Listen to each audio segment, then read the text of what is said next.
Friends, good morning. పూలన్నీ ఎండిపోయిన తర్వాత చూడండి, ఇవన్నీ కూడా మళ్ళీ కట్ చేసేసుకోవాలండి. కట్ చేసుకుంటేనే మళ్ళీ రీగ్రోత్ అనేది ఉంటుంది. ఈ పూలన్నీ కోసేసిన తర్వాత మళ్ళీ మనకి రీగ్రోత్ అనేది రావాలంటే ఇవన్నీ కూడా కట్ చేసేసుకోవాలండి. నేను అదే చేస్తున్నాను, మొక్కలన్నీ పెరిగాయి, కట్ చేసేస్తాను. అలానే ఈరోజు శ్రీరామనవమికి నాకు ఇంట్లోనే అమ్మవారికి జడ అల్లడానికి మంచి మల్లెపూలు, రోజా పువ్వు పూసింది.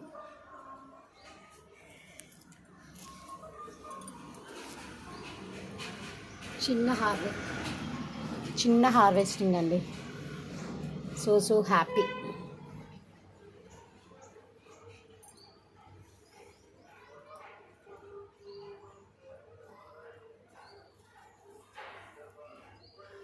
చిగుళ్ళన్నీ పెట్టినాయండి. ఎండకి చిగుళ్ళు కొంచెం డార్క్గా అవుతున్నాయి. ప్రాబ్లం ఏం లేదండి. కొంచెం ఎండలో నుంచి తీసేసి షేడ్